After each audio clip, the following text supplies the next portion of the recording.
Okay, so welcome back. This is going to be the part 2 of the inspection, observation, palpation PowerPoint. So like I said, I'm going to try to keep the videos a little bit shorter in length. So there might be more of them just because I do think it's easier for you to download them when they're not so long. And I know the Vitals PowerPoint also will take more than one recording. So let's go ahead and finish with where we left off last time. So I'm going to go ahead and share my screen now again.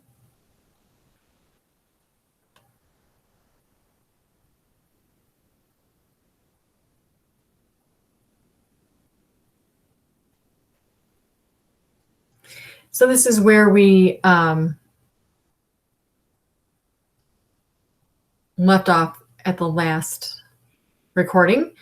So we were talking about Cameron's clinical pearls, and then I talked about how we were going to start talking about the common gait deviations.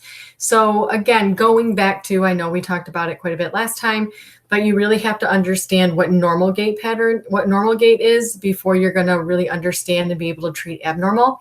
And so going back to those videos that I was mentioning from PTA Solutions, I'm just going to show you actually where those videos are in your Canvas shell. And then I'm also going to email them to you because I understand, let's see, it is January 7th that I'm recording this for you guys, because my goal is to try to get it to you sometime next week so that you have some time to look at it, maybe before Martin Luther King Day, because I know you're going to be receiving other recorded lectures for that day. So I'm going to try to email you the location of these videos as well, because I know you won't have Canvas usually until the day before class starts, which I think is way too late. But so in your Canvas shell, though, where you're going to find these videos is going to be under Module 1. And they're going to be listed as the pt@solutions.com gait videos. So when you click on that, hopefully they come up just like this for you. And you will see that they do a nice introduction to gait, and then they do each phase of gait from different, so they do the gait cycles, and then they also show you gait from the sagittal plane, the frontal plane, and then the transverse plane, which is very interesting. And then I also really like the muscle activity during gait video as well. So, so I'm just going to show this a little bit so that you can see how to do it. Mobility is very important for day-to-day function. For many people, walking or ambulation is their primary method for getting around. Often in physical therapy, we see patients who have diagnoses that can affect their ability to walk properly. So this video is about 9 minutes. And then the muscle one, I believe, is closer to, I want to say 30. Oh, no, another 10 minutes.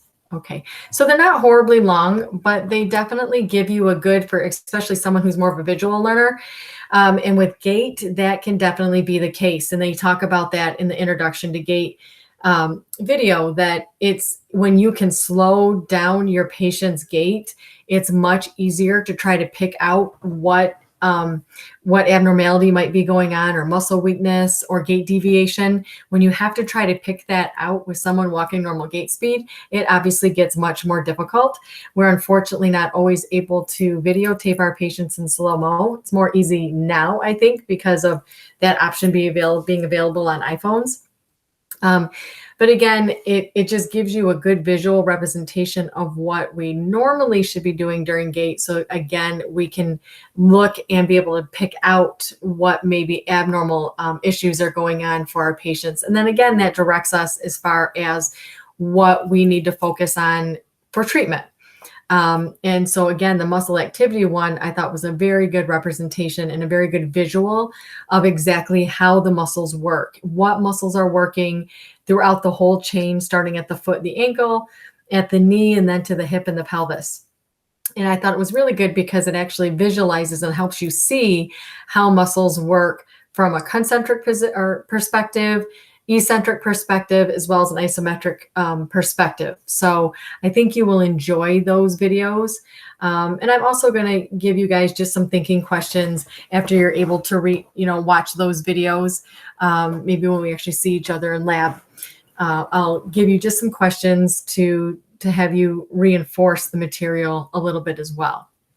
So I wanted to show you again where you can find that in Canvas once you have access to Canvas, but I'm also going to email you the link to these videos, and I'm still able to access them for free. So I'm hoping this website allows us to continue looking at these videos for free, because I think they're very informative. The ones I've viewed, I really like. So I wanted to show you that. And so after you have a good understanding of what normal gait looks like, then you are going to want to start looking at what abnormal gait looks like. So if you look in your Score Builders book, actually on page 85, they will have a lot of gait deviations listed there as well. And so those are definitely going to you're going to want to know all of those that are listed on page 85 for your licensure exam. For purposes of this class, the ones that we have in this PowerPoint are going to be the ones that I want you to have a good understanding of, what they look like and what would be the cause of that particular gait deviation. And that will be part of your first skill check. So your first skill check is going to cover vitals, posture assessment, as well as gait assessment.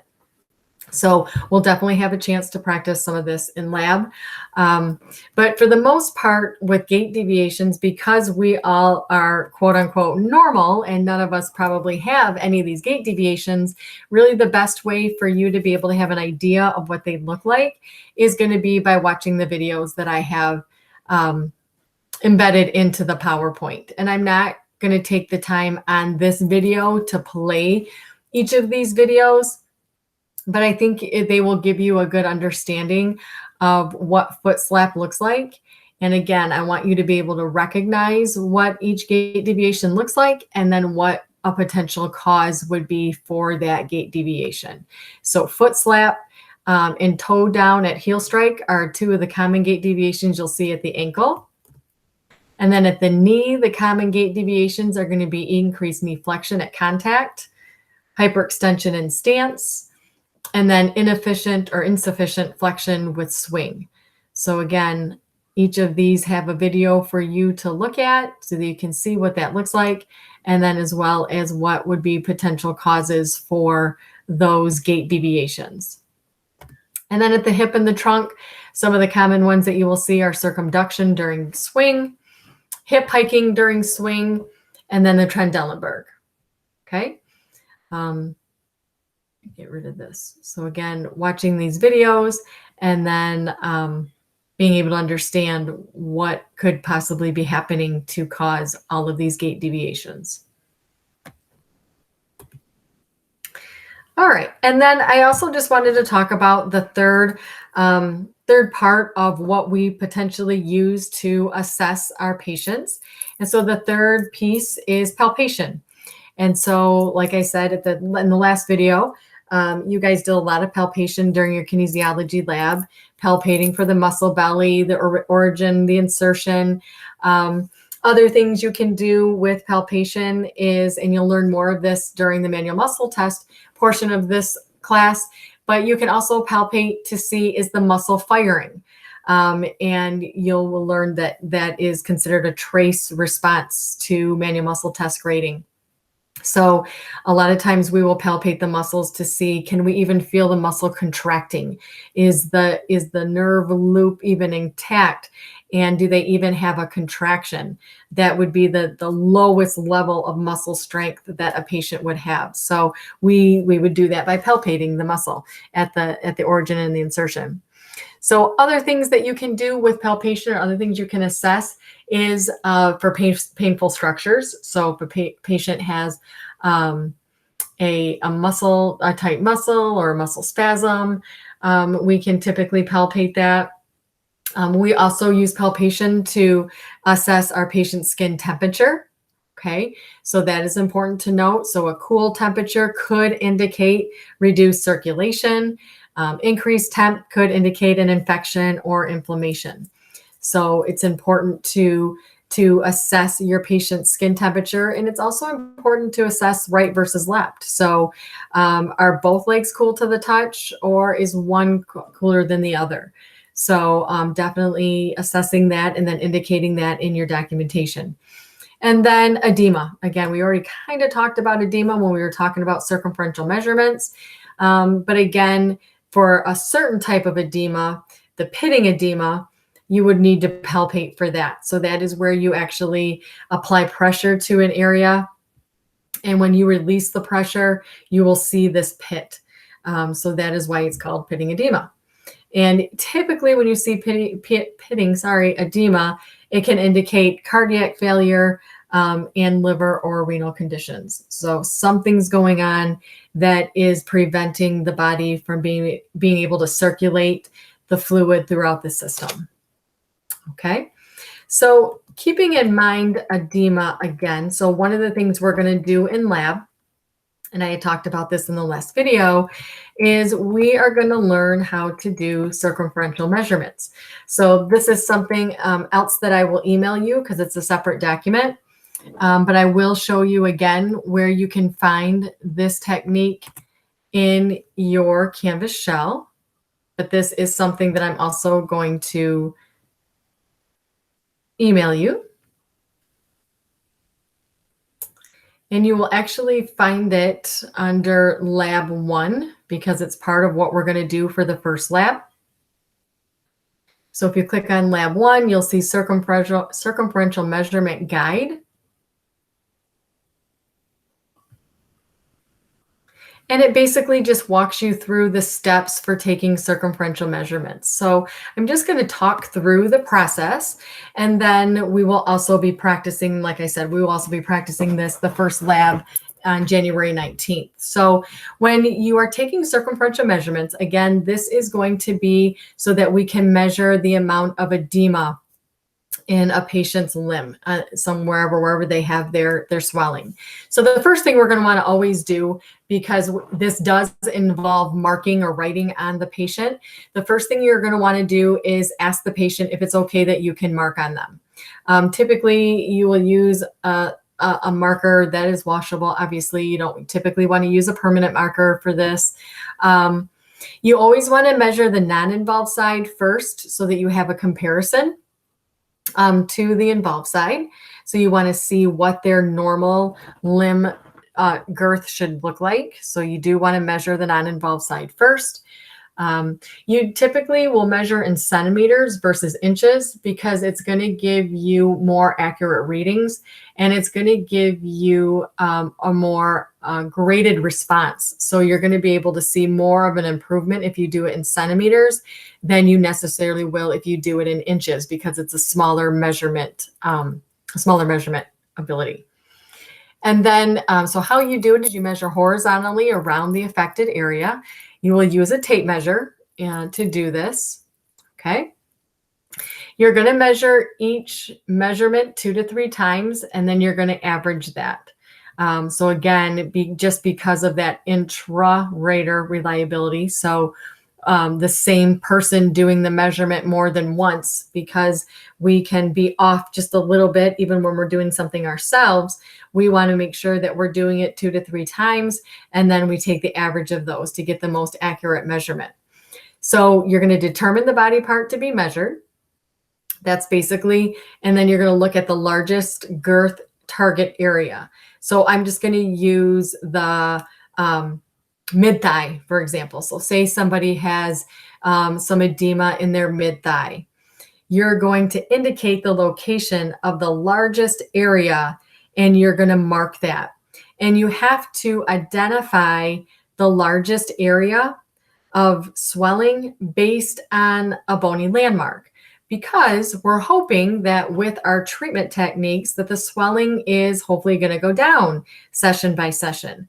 So that largest area could potentially change. So you can't just visualize it each time that you measure it, because it's not going to necessarily then be the same measurement each time. So you need to be able to document the largest area of swelling based on a landmark, because you know their bony landmarks aren't going to change. So for example, if I'm measuring the mid-thigh area and I'm going to indicate the largest area of swelling, and I'm going to measure that in relation to, say, the superior aspect of their patella. So I'm going to take a measurement in centimeters from the superior aspect of the patella and indicate where the largest area of swelling was. So let's say for this example, it was 10 centimeters superior to the superior aspect of the patella.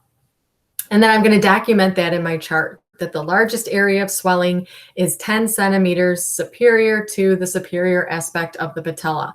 And that will be where I base my measurement from then every other time that I measure the swelling. Then to get even more of an accurate measurement, you always want to measure a certain area above the largest area of swelling and a certain area below the largest area of swelling. So once you indicate where the largest area of swelling is, then you're going to want to choose a specific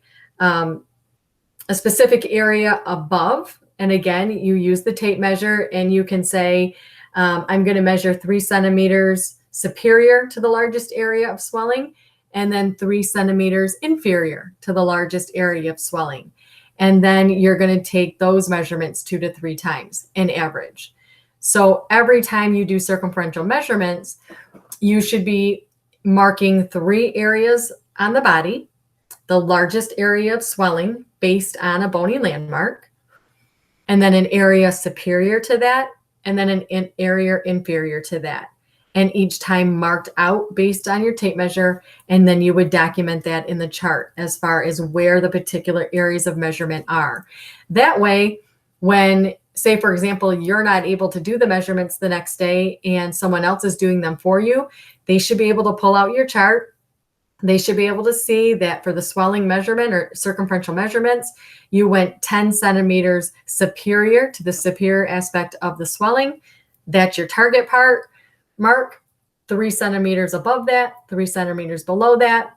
Those are your 3 marks to measure. Then you measure each of those marks 2 to 3 times, and you average that measurement. And that would be your measurements. Okay. So it definitely probably sounds confusing because you're not able to actually see that as I'm describing it. But I think it'll be helpful for you before we get into lab to kind of go through this and try to have a visualization of it before we actually get in lab to do it. I think it'll make more sense when you see me doing it on one of you guys. Then when you do circumferential measurements of the ankle, it's a little bit different of a procedure because the foot and the ankle would be difficult to do the measurements like the other parts of the body. There's a particular measurement and way that you do it to make it a little more accurate, and it's called the figure 8 technique. So the specific bony landmarks you will use are the navicular tuberosity, the base of the 5th metatarsal, the distal tip of the medial malleolus, and then the distal tip of the lateral malleolus. And I wrote out the technique here for you, and then I also inputted a video of this. So we're going to go ahead and watch that real quick so that you can get a visual of what this looks like. And this is kind of like a patient scenario, so I'm going to actually fast forward to where they actually do the measurement.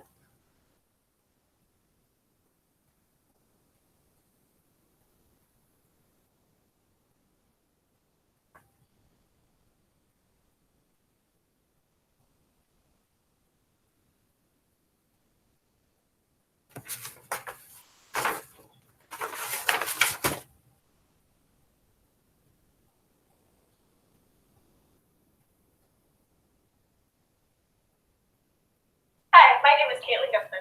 I'm Chrissy. And I'm Kathy.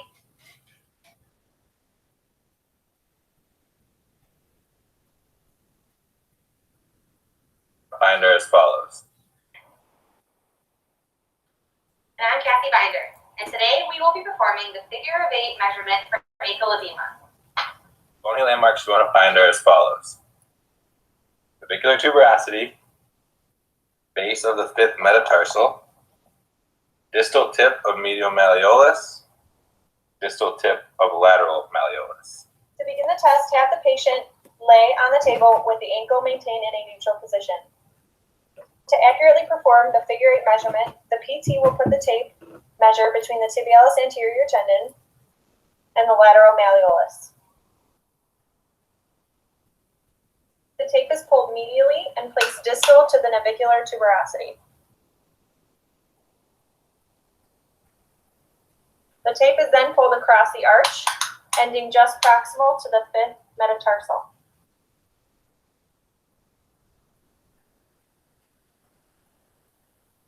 Next, the tape is pulled across the tibialis anterior tendon, around the ankle, slightly distal to the medial malleolus. Finally, the tape is wrapped around the Achilles tendon, just distal to the lateral malleolus and across where the tape began.